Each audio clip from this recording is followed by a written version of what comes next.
በእጄ የተሸፈነች ልብሽ ልብ አንጠልጣይ የፍቅር ታሪክ ክፍል 6 ደራሲ ሐኑፊ ተራኪ ረዚቃ መሐመድ። ለቻናላችን አዲስ ከሆናችሁ ላይክ፣ ሼር፣ ሰብስክራይብ በማድረግ ቤተሰቦቻችን እንድትሆኑ በአክብሮት እንጋብዛለን። አልሐምዱሊላህ እንደማንኛውም የአላህ ባሪያ ለጌታዬ የመጀመሪያውን ስጁድ ወረድኩ። በወንድሜ አጋዥነት ብዙ ነገሮችን ስለ ሃይማኖቴ ማወቅ ጀመርኩኝ። ሰላት አልፈኝም፣ በሰዓት ይሰግዳለሁ። ቁርአኔንም በደንብ እቀራለሁ። ማታ ለኢምራን ከኢሻ በኋላ አሰማዋለሁ። ሁሌም እየተሳሳትኩኝ እያረመኝ ቶሎ ሁሉንም ነገር መረዳት ችያለሁ። ነገ ጁምዓ ነው ቀኑ። ኢምራንም ከስራ እኔ ከክላስ ቀርተን መስጂድ ልንሄድ አስበናል። የሱብሂ አዛን ከእንቅልፍ ያነቃኝ። ተነስቼ ውዱእ አደረኩና ሰገድኩ። ዛሬ ለእኔ መስጂድ ውስጥ ልሰግድ ነው። እኔ ራሱ አልነጋ ብሎኝ ስገላበጥ ነው የቆየሁት። ከሱብሂ ሰላት በኋላ መተኛት አላስበውም እና ቁርአን ቀራሁ። በስገጃዬ ላይ ቁጭ እንዳልኩኝ ከጌታዬ ጋር አወራለሁ። የውስጤን አወራለሁ፣ ዱዓዬንም አሰማለሁ። ዛሬም እንደ ሁል ጊዜ ከመስገጃዬ ላይ ሳልነሳ በስልኬ ሱረቱል ካህፍን ጁምዓ እንደመሆን እየቀራው ነበር። በሬ አካባቢ የሰው ኮቴ ድምፅ ተሰማኝ። ምናልባት ኢምራን ይሆናል ብዬ ትኩረት አልሰጠሁትም። ሰዓቱ ወደ 12 ሲጠጋ አልጋዬን አነጣጥፌ ወደ ታች ወረድኩ። አክስቴ ቁርስ ለማሰናዳት ጉድ ጉድ ትላለች። ዚዳን እግሩን ሰቅሎ የፈረደበት እንኳን ሲያይ ኢምራን የለም። አሰላሙ አለይኩም ብዬ ተቀላቀልኳቸው። አክስቴ ወአለይኩም ሰላም ወራህመቱላህ። የኔ ልጅ ተነሳሽ? ዚዳን በአንድ አይኑ አይቶ ዞር አለ። ለምን እንደሚጠላኝ አላውቅም። ከዛን ቀን በኋላ ለኔ ያለው አመለካከት ተቀይሯል። እኔ እልህኛ ነኝ፣ ዝም አልኩት። የበረደው ተሰማ። ኢምራን ነበር። ዚዳን በሩን ከፈተለት። ትልልቅ ፌስታል ይዞ ወደ ቤት ገባ። አሰላሙ አለይኩም እያለን ገባ። እኔም አክስቴም ወአለይኩም ሰላም ወራህመቱላህ ስንል መለስንለት። በድካም ስሜት መጅልሱ ላይ ሄዶ ቁጭ አለ። ሰዓቱ ገና 1 ሰዓት ሊሆን ነው። ከየት እየመጣ ይሆን አልኩኝ በልቤ። ለማይዛ ውዴ ነይ እስኪ አለኝ ኢምራን። ወየ ወንድሜ መጣው። እሺ እጄን ታጥቤ ወደ እሱ ጋር ሄድኩኝ። ፌስታል ውስጥ ያለው ሙሉ ዘረገፈው። ጅልባ፣ በተለያዩ ቀለም አብያ፣ ሂጃቦች፣ ጓንት፣ ስቶኪን፣ ረጅም ካልሲ። ምንድነው ወንድሜ? ኢምራን አትበይኝ ወንድሜ በይኝ ስላለኝ ነው እንደዚህ የምለው። ላንቺ ነው ውዴ። አብረን ሄደን በምርጫሽ ትገዣለሽ ብዬ አስቤ ነበር፣ ግን ዛሬ ከመስጂድ ስመለስ ትዝ አለኝና ወደ ሱቅ ገባሁ። የከለር ምርጫሽን ባላቅም እንደምትወጂው አልጠራጠርም አለ ፈገግ እያለ። ሁሉንም እያነሱ አየኋቸው። ዲዛይናቸው፣ ቀለማቸው፣ ሁሉም ነገር ያምራል። አረ ወላሂ በጣም ነው የሚያምሩት፣ ወድጄዋለሁ። ፍልቅልቅ አልኩኝ። ድሮስ አብረን ባናድግ ምርጫችንን አላጣውም። ዛሬማ የምትወደውን ከለር ነው የመረጥኩት አለኝ። ደግሞ ሀያቲ ባባ ዛሬ ማታ በስልክ እናወራቸዋለን። በጣም ሊያይሽ ጓጉቷል። እህትሽም እንደዛው። እኔ አይሆንም ብያቸው ነበር። አይ ኢምራኒ፣ የሴቶች ምርጫ በደንብ ታውቃለህ እኮ። አንተን ያገባችማ ወይ ዱዓ የተሰማ ወይ አባቷ የመረቃት ነች። አክስቴ ነበረች አለችው። ወደኛ መጣ ልብሶቹን እያየች። ታይ እናቴ አታሽኮርምኝ አለ ኢምራን። እውነቴን ነው ልጄ፣ ከመልክ መልክ ከጸባይ ጸባይ ታደልክ እኮ ነህ ብላ ወደ ኪችን ተመለሰች። ኢምራን እንደማፈር አለ። ዚዳን ግን ሁላችንም እያየ ፈገግ ብቻ ይላል። ሁኔታዎቹ ግራ ያጋባሉ። የዛሬዋ ጁምዓ ለኔ የተለየች ሆነች። የመጣልኝን ልብሶች ወደ ክፍል ወሰድኳቸው። ስራ ላይ ስለነበርኩኝ አልጋ ላይ በተኛውበት ወደ ታች ተመለስኩ እና አክስቴን ቶሎ ቶሎ አግዣት ቁርስ ሰርተን አቀረብን። በዝምታ ቁርስ ተበላ። ዛሬ ጁምዓ ነው፣ ወደ መስጂድ ነን። እኔም ሻወር ልወስድ ብሎ ተነሳ። ኢምራኒ ትንሽ አትበላም? አልጣፈጠህም እንዴ? አረ እናቴ ያንቺን ምግብ አልጣፈጠህም። ከመጣፈጡ የተነሳ እኮ ጠግቤ ራሱ እየበላው ነው። እሺ በቃ ልጄ። ማማ አለ ዚዳን። ወየ ልጄ፣ ረሳሽኝ እኮ። ሞት ይርሳኝ ልጄ። ጥቅልል አድርጋ ጎረሰችው። እንዴ ለዛ ነበር አይን አይኗን እያየሽ ስትበላይ ነበረው ብይሳኩ። ምንም አያስቅም እሺ ብሎኝ ምንቅርቅር እያለ ተነሳ።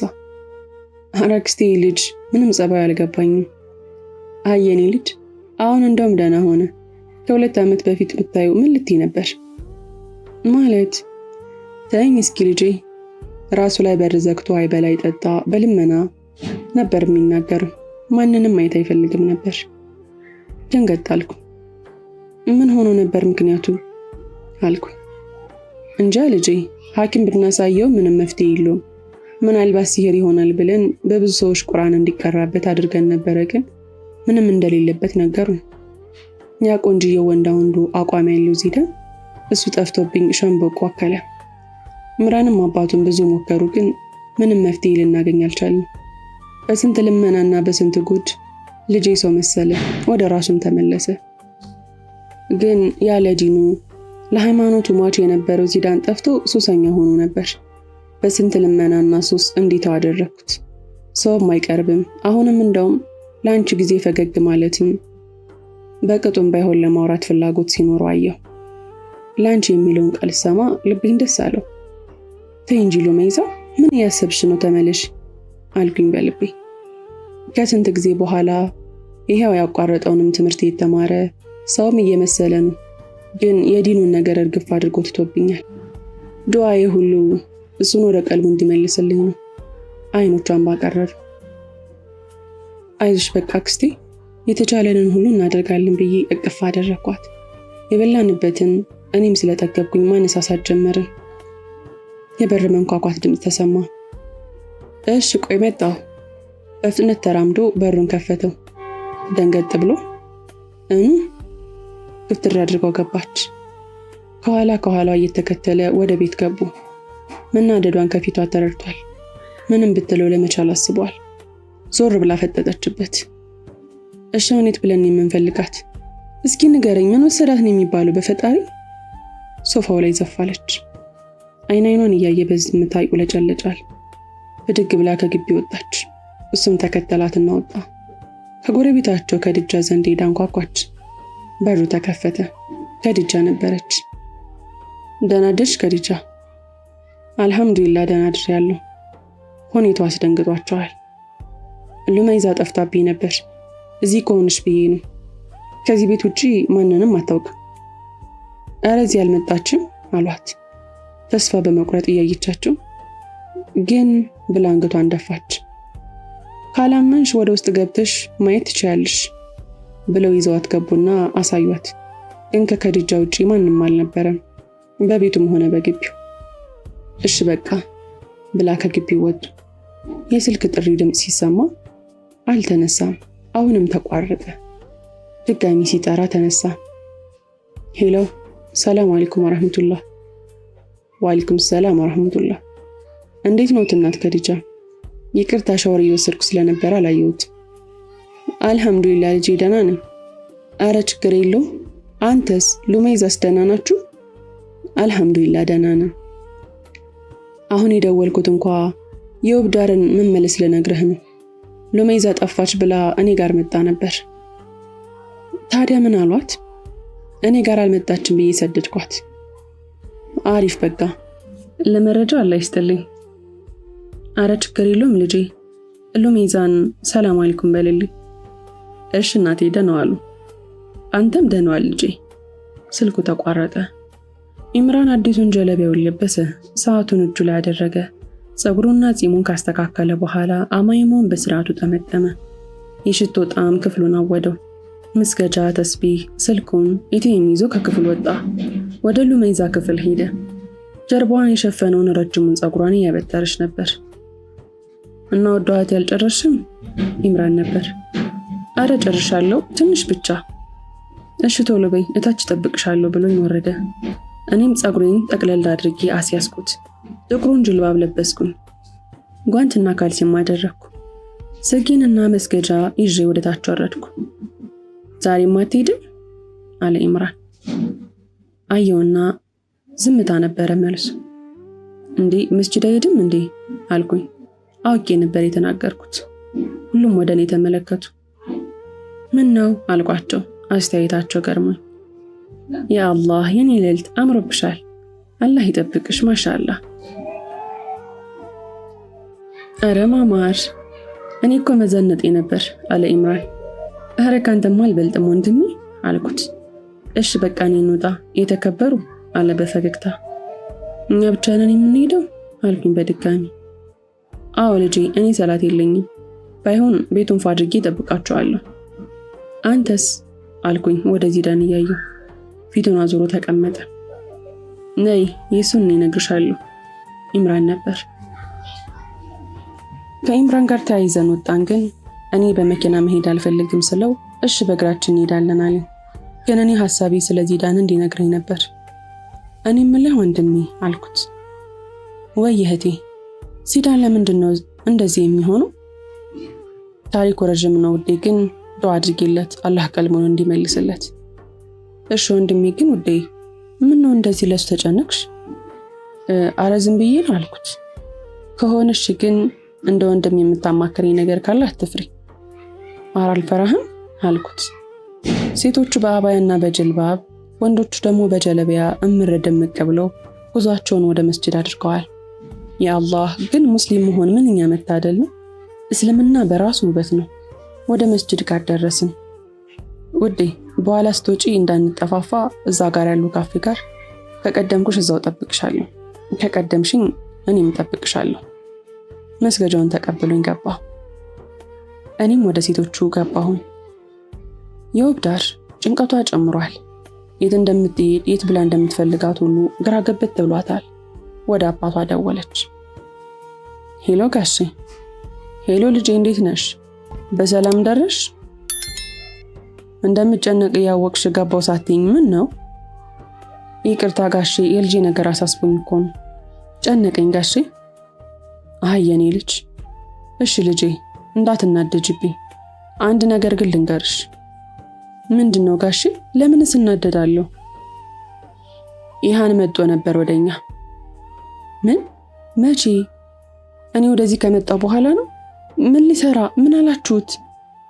በቃ ልጄ የራስሽ ህይወት መኖር አለብሽ። ለአንቺ ጠቅምሻል ብዬ ስላሰብኩኝ ያደረኩት። ስለአንቺና ስለ ሌላ ጠየቁ። ሁሉንም እውነት ነገርኳቸው።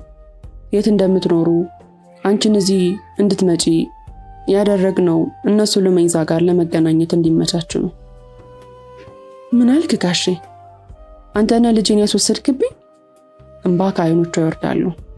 ድምጿ ሳግ ያነቃት በሚንቀጠቀጥ ድምጽ ነበር የምታወራው። አትዘኝብኝ ልጄ። በሰው ልጄ ብለሽ ደረቃሽ እና እኔ ምን ላድርግ? እድሜሽን ሁሉ ስትሰደጂ እንደ ሌባ ስትደበቂ ዝም አልኩ።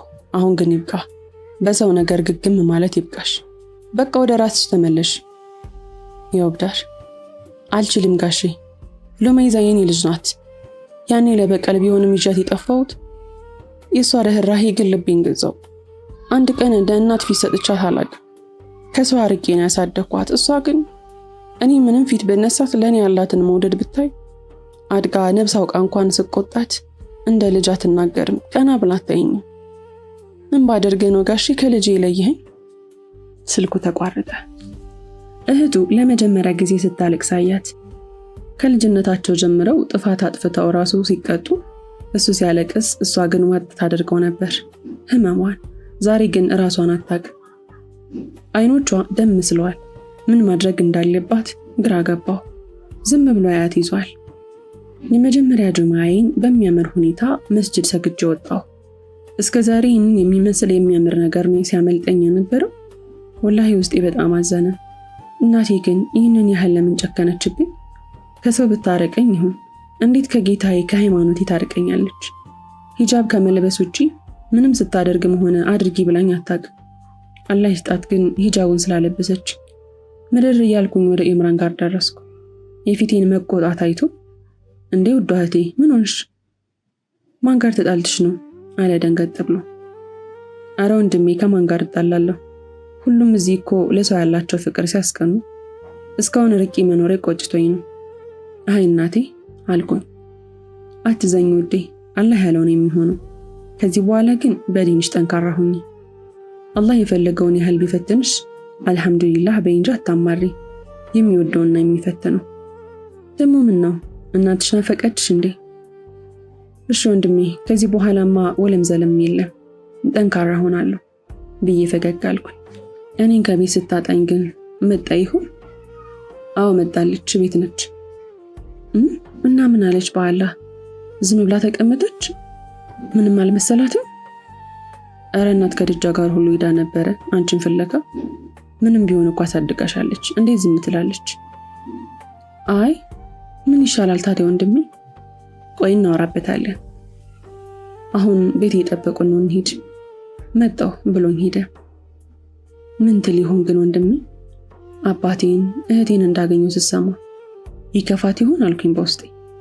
ኢምራን ተመልሶ መጣ። ውዴ በቃ እንሂድ። ምንድን ነው ያስከው? ላግዝህ አልኩት። ኧረ አይከብድም፣ ላግዝህ ካልሽ ግን መስገጃዎቹን ያዢ ብሎኝ አቀበለኝና መንገዳችንን ጀመርን። እና የመጀመሪያው የጁማ ቀንሽ እንዴት ነበር አለኝ ኢምራን። ያ አላህ ደስ ሲሉ ብታያቸው፣ ወላሂ ትንንሾቹ ልጆች ራሱ በሚያምር ድምጻቸው ቁርአን ሲቀሩ ብቻ በጣም ደስ ይላል። በተለይ በእኔ እድሜ ያሉት ግንባራቸው ላይ ያለው ኑር ያስቀናል ወንድሜ። ደስ ይላል የኔዎች። አንቺ ምን ይኖርሻል እኮ። እሺ ወንድሜ፣ እና ስለዚህ ዳና ትነግረኝ? ፊቴን ዞር እያልኩኝ በተቃራኒ አቅጣጫ እንዳይታዘበኝ ብዬ እኮ ነው። ወይ ጉዴ አንቺ ልጅ ብሎ ከልቡ ሳቀ። በቃ ተው አትንገረኝ አልኩት እንደማኩረፍ እያልኩ። እሺ በቃ እነግርሻለሁ፣ መስማት ከፈለግሽ ታሪኩ። የ9ኛ ክፍል ተማሪ ያለን እኔና ዚዳን በጣም የሀብታም ትምህርት ቤት ነበር የምንማረው እና ዚዳንም እኔም ዝም ያለን። እሱ በጣም ዲኑ ላይ ጎበዝ ነው ስልሽ በቃ ሰላት ቁርአን ላይ እንጂ ጊዜውን የሚያጠፋው ኳስ ግን ድሮ የሚወድ ነበር። እንደውም ትምህርት ቤታችንን ወክሎ ተወዳድሮ እሱ ባስቆጠራቸው ጎሎች ትምህርት ቤታችን በማሸነፉ በትምህርት ቤቱ ዝናና ሽልማትን አግኝቷል። ከዛ ቀን በኋላ ነው የዚዳን ህይወት የሚቀይርና እስካሁንም ቁስል የሆነበት ነገር ያጋጠመው። ምን ነበር ወንድሜ አልኩት በችኮላ ለወሬው ተንሰፍስፌ። ዚዳን በትምህርት ቤቱ በቃ ከምልሽ በላይ ታዋቂ ሆነ። ቆንጆም ስለነበረ በሴቶች አይን መግባት ጀመረ። እሱም ሴቶችን ቀና ብሎ አያይም፣ አያወራ፣ ኩራተኛ እየተባለ መጣ። እሱ ግን ኩራት በኢስላም በጣም የተከለከለ ነገር ነው። ኑሮበት ሳይሆን ሃይማኖታችን አጅነቢ ሴትን ቀና ብሎ ማየትም ሆነ መንካትም እንዲሁም ተቃራኒ ጾታን ትኩር ብሎ መመልከት ስለሚከለከል ነበር። በቃ ምን ነው በቀረብኝ ባልታወቅኩኝ በሚልበት ሁኔታ ደርሶ ነበር። ምን እሱ ብቻ አረኛም ተማረን ነበር። ክፍል ውስጥ በቃ ኩራተኛ ሆነ። ስሙ የቸኮሌት፣ የደብዳቤው፣ የአበባው አህረምኑ ቀርቷቸው ለሱ እንደ ጉድ ይላክለት ነበር። ታውቂያለሽ ከሱ በላይ ቆንጆ ትምህርት ቤት ውስጥ ጠፍቶ ሳይሆን በቃ አለህ ነው። ወንዱ ባለፍን ቁጥር ነገር መፈለግ ጀመሩ። ሴቶችም ምን ስለሆነ ነው እሱ እንደዚህ የሚሆኑ ብለው ጭራሽ መፎካከር ጀመሩ ክላስ ውስጥ። የምንማርበት ትምህርት ቤት ሁሉም ሃይማኖት ቅልቅል ነበር የሚማሩት። የሙስሊም ትምህርት ቤቶች አሉ፣ ግን በጣም ጥቂት ናቸው። እንደሆኑ አልተስፋፉም። እንደውም የለም ቢባል ይሻላል። በጣም ችግር ነበር። ለሰላት ራሱ ይከለክሉን ነበር። ብዙ አደብ ያላቸው ሙስሊም ሴትም ወንድም ተማሪዎች አሉ። በዛው ልክ ደግሞ ወጣ ያሉ አሉ። ሁሉም ተማሪ ባይሆን ግማሾቻችን እየሰራን ነበር ሜዳ ላይ። ክፍል ውስጥ እኮ 40 ምናምን ተማሪዎች ነው የምንሆነው፣ ግን የሚፎርፈው ሴቱም ወንድም ተማሪ ነው። ወደ ቤት ደረስን። እሺ በቃ ወዴ ጨርስልሻለሁ፣ አሁን ግን እንግባ። ተሳስተሽ ዚዳን ፊት እንዳታነሽ ይኖሬ ማስጠንቀቂያ ነው። እሺ ወዴ። ኧረ አላነሳም አታስብ አልኩት። በሩ ተከፍቶልን ወደ ውስጥ ገባን። አክስቴ እንዳለችው ቤቱን ፋድርጋ ነበር የጠበቀች። ምሳ ተዘጋጅቷል፣ ቡናው ፈንዲሻው ተዘጋጅቷል። ብቻ ድባቡ በጣም ያምራል። ተሰብስበን ምሳ በላን። ልጄ ጁማ እንዴት ነበር አለችኝ አክስቴ። ማሻአላህ ነበር አክስቴ፣ በጣም ደስ ይል ነበር። ምሳ የበላንበትን አነሳሳው። አክስቴ ቡና ፈላች፣ ተጠጣሁ። ዚዳንም ተጣጥቦ ወደ ትምህርት ቤቱ መሰለኝ ሄደ። አክስቴም እረፍት ላድርግ ብላ ወደ ክፍሏ ሄደች። ኢምራንና እኔ ብቻ ቀረን ቤት ውስጥ። እኔም ቤት እያስተካከልኩኝ ካለገስኩሽ ብሎ ኢምራንም አብሮኝ እየሰራ ነው። ሙያ የማልችል መስሎሽ ነው? ትችላለህ እንዴ? እየሳኩኝ እሱን ለማናደድ ነበር። ሳቂ አንቺ ምን አለብሽ ግን ጎበዝ ነኝ። ከእናቴ ጋር እኩል ሰራ ነበር። አይ በቃ ስቀልድ ነው አይደብርህ? ኧረ አይደብረኝም፣ በራሴ እተማመናለሁ አለ ፈገግ እያለ። ይሁንልህ ብዬ ሳኩበት። ውዴ ከአስር በኋላ እናትሽ ጋር ብንሄድ ምን ይመስልሻል? ሄደን እናዋራት? እሺ ደስ ይለኛል፣ ግን ወንድሜ ፈርቻለሁ። ምን እላታለሁ በሌለችበት ጠፍቼ?